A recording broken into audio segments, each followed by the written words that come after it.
हम जो है अब से प्रतिदिन सभी सब्जेक्ट का टॉपिक वाइज जो है एमसीक्यू आपको उपलब्ध कराएंगे, जिससे आप अपना तैयारी बेहतर कर सकते हैं। यूट्यूब के प्लेटफॉर्म में हमारे सामने एक समस्या आता है कि किसी भी चैनल में आप चले जाइए, आपको एक साथ हर टॉपिक वाइज जो है एमसीक्यू देखने को नहीं मिलता है।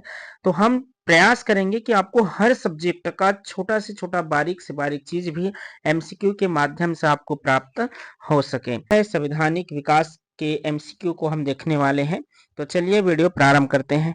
फर्स्ट प्रश्न है, 1773 के रेगुलेटिंग एक्ट के तहत अंतः प्रतिस्थापित नहीं है। इसके द्वारा पहली बार कंपनी के प्रशासनिक और राजनीतिक कार्यों की मान्यता मिली। राजनीतिक मामलों के प्रबंधन के लिए नियंत्रण बोर्ड का गठन किया गया। थर्ड ऑप्शन है, बंगाल के गवर्नर को बंगाल का गवर्नर जनरल बनाया गया। फोर्थ ऑप्शन है, इसके तहत कलकत्ता में सुप्रीम कोर्ट की स्थापना किया गया। ठीक है, तो ये चार ऑप्शन दिए हुए हैं। इसका राइट आंसर हो जाएगा बी, राजनीतिक मामलों के प्रबंधन के नियंत्रण के लिए नियंत्रण बोर्ड का गठन किए गए थे। ये गलत है, ये 1784 के पिट्स इंडिया एक्ट के तहत किया गया था। बाकी सभी रेगुलेटिंग एक्ट 1773 के तहत प्रतिस्थापित है। सेकंड प्रश्न है, कौन से एक्ट ने बंगाल के गवर्नर जनरल को भारत का गवर्नर जनरल बना दिया था? कौन से एक्ट ने बना दिया था, ये पूछा गया है। ऑप्शन दिया है, भारत शासन अधिनियम 1858, charter act 1813, charter act 1833, charter act 1853।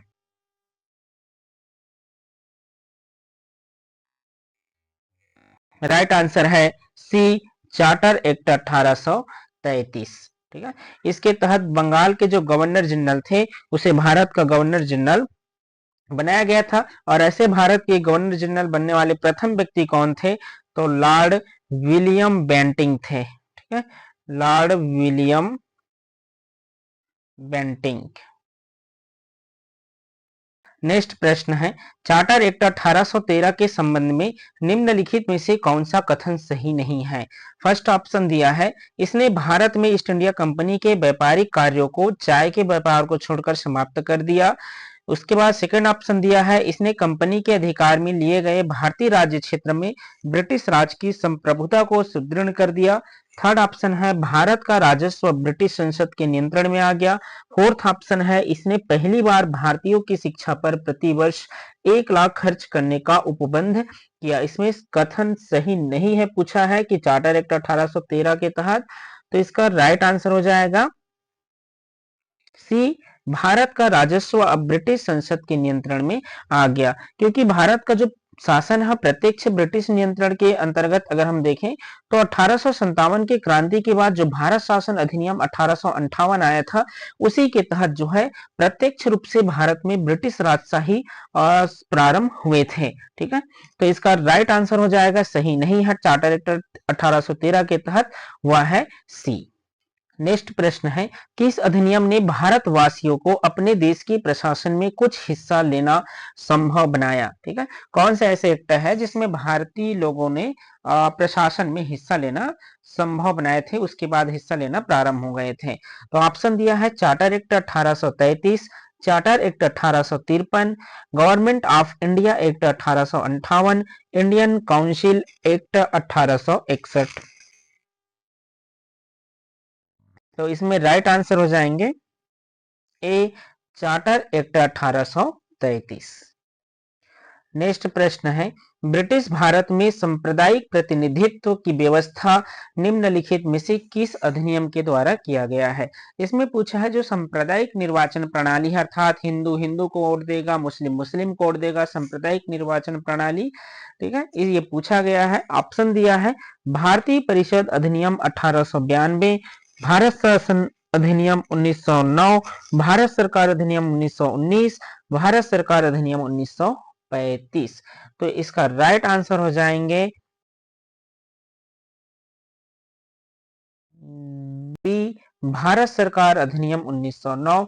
इसे जो है हम मार्ले मिंटो सुधार अधिनियम के नाम से भी जानते हैं।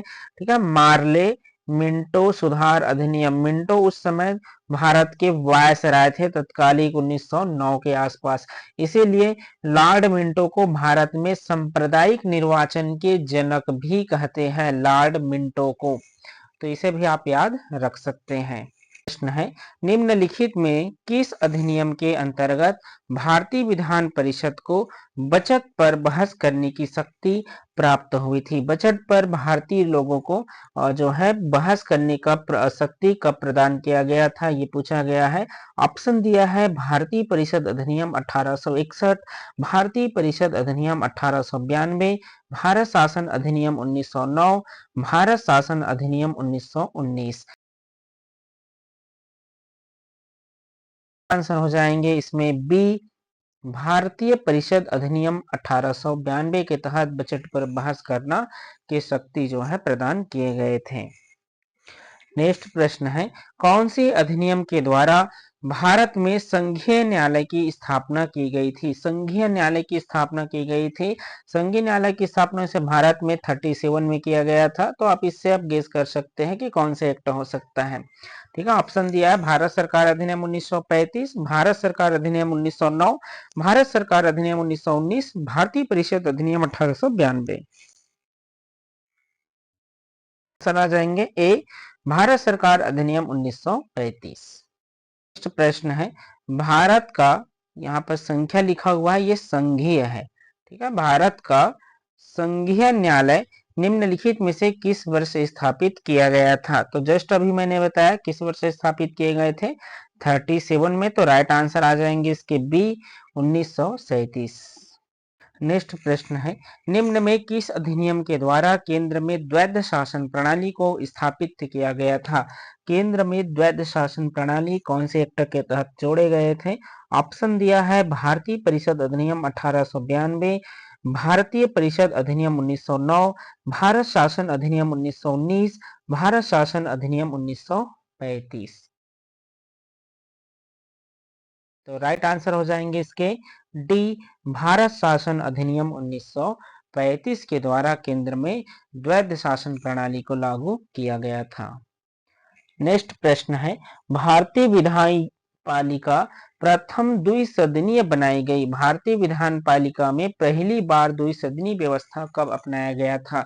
जैसे आज के तिथि में हम लोकसभा राज्यसभा दो सदन देखते हैं संसद के अंतर्गत, इसी जो सदनीय व्यवस्था है द्विसदनीय व्यवस्था, ये कब प्रारंभ हुए थे, कौन सा के एक्ट के तहत? ये प्रश्न है। ऑप्शन है हमारे सामने 1892 के भारतीय काउंसिल एक्ट के द्वारा, 1909 के भारतीय काउंसिल एक्ट के द्वारा, थर्ड ऑप्शन है 1919 के भारत सरकार अधिनियम द्वारा, और डी है 1935 के भारत सरकार अधिनियम द्वारा। तो राइट आंसर हो जाएंगे इसके सी, 1919 भारत सरकार अधिनियम द्वारा भारतीय विधान पालिका में पहली बार द्विसदनीय व्यवस्था अपनाया गया था। नेक्स्ट प्रश्न है, कौन से अधिनियम के द्वारा भारत का शासन प्रत्यक्ष रूप से ब्रिटिश राजशाही के अधीन आया था? प्रत्यक्ष रूप से ब्रिटिश राजशाही के अधीन आया था, ये बताया हूं इसका जस्ट ऊपर मैंने कि कौन से एक्ट के तहत ये आए थे ब्रिटिश राजशाही के अंतर्गत। ऑप्शन इसमें दिया है भारत शासन अधिनियम 1858, भारतीय परिषद अधिनियम 1861, भारतीय परिषद अधिनियम 1892, भारत शासन अधिनियम 1919। तो इसका राइट आंसर क्या होगा?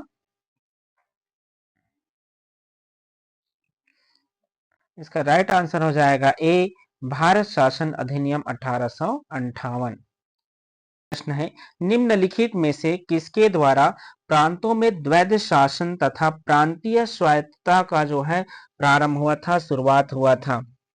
ऑप्शन दिया है कैबिनेट मिशन योजना 1946, साइमन कमीशन 1927, भारत सरकार अधिनियम 1935, भारत सरकार अधिनियम 1919।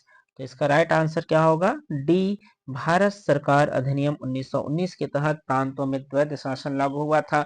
अगर केंद्र में द्वैध शासन पूछा जाए, ठीक है, तो इसमें भारत सरकार अधिनियम 1935 के तहत था। इसमें प्रांतों में है तो प्रांतों में द्वैध शासन 1919 के एक्ट के तहत शामिल हुए थे। तो राइट आंसर हो जाएगा डी, भारत सरकार अधिनियम 1919। नेक्स्ट प्रश्न है, भारत शासन अधिनियम 1919 के अंतर्गत भारतीय विधायिका का अंतिम निर्वाचन किस वर्ष आयोजित किया गया था? ऑप्शन दिया है 1930, 1934, 1945, 1947। आंसर हो जाएंगे सी 1945। नेक्स्ट प्रश्न है, कौन से अधिनियम के द्वारा केंद्र और राज्य के मध्य शक्तियों का विभाजन किया गया था? केंद्र और राज्य के मध्य जो शक्ति का विभाजन है कौन से एक्ट के तहत किए गए थे?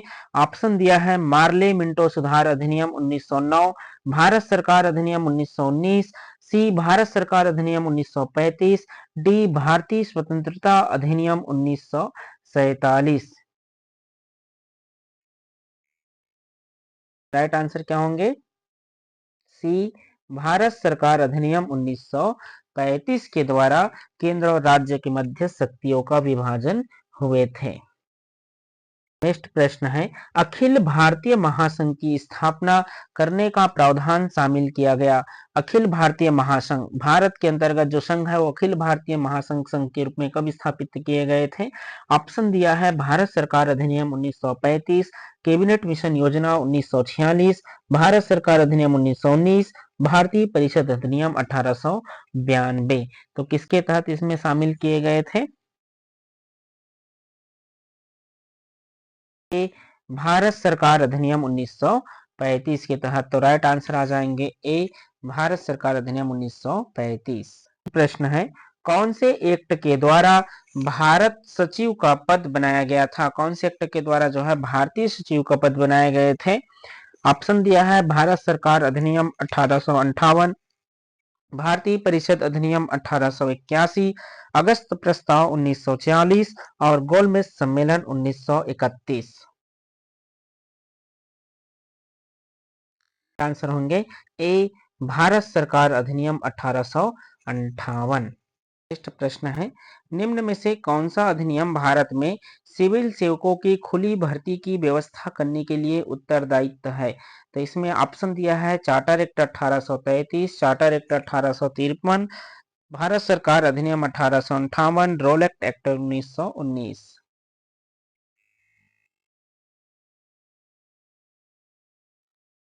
राइट आंसर है बी चार्टर एक्ट 1853। नेक्स्ट प्रश्न है, भारत में पहली बार प्रत्यक्ष निर्वाचन प्रणाली का शुरुआत कौन से अधिनियम के द्वारा हुआ था? भारत में पहली बार प्रत्यक्ष निर्वाचन प्रणाली का जो शुरुआत है कौन से अधिनियम के तहत हुआ था? ऑप्शन दिया है भारतीय परिषद अधिनियम 1909, भारत सरकार अधिनियम 1919, भारत सरकार अधिनियम 1935, भारतीय परिषद अधिनियम 1892। राइट आंसर है इसमें बी भारत सरकार अधिनियम 1919। नेक्स्ट प्रश्न है, भारतीय स्वतंत्रता अधिनियम 1947 ब्रिटिश संसद द्वारा कब पारित हुआ था? भारतीय स्वतंत्रता अधिनियम 1947 ब्रिटिश संसद द्वारा कब पारित हुआ था? ऑप्शन है 4 जुलाई 1947, 5 जुलाई 1947, 18 जुलाई 1947, 10 अगस्त 1947। राइट आंसर है बी 5 जुलाई 1947। तो याद रखेंगे इसे, 4 जुलाई 1947 को पेश हुए थे, 5 जुलाई को पारित हुआ था, 18 जुलाई को राजशाही संतुष्टि मिली थी। लेकिन इसमें पारित डेट पूछा गया है तो राइट आंसर है 5 जुलाई 1947। नेक्स्ट प्रश्न है, भारत के गवर्नर जनरल का पद नाम को बदलकर भारत के वायसराय कौन से एक्ट के द्वारा रखा गया था? ऑप्शन दिया है भारत सरकार अधिनियम 1858, भारत सरकार अधिनियम 1935, भारत सरकार अधिनियम 1919, पीट्स इंडिया एक्ट 1784।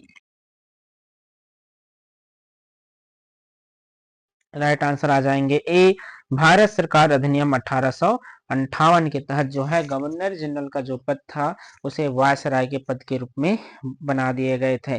और ऐसे प्रथम वायसराय अगर कौन बने थे पूछा जाए तो लॉर्ड कैनिंग। नेक्स्ट प्रश्न है, मार्ले मिंटो सुधार बिल किस वर्ष पारित किया गया था? मार्ले मिंटो सुधार अधिनियम के नाम से किसे जानते हैं? तो 1909 के एक्ट को। तो इसमें राइट आंसर आ जाएंगे बी 1909 में।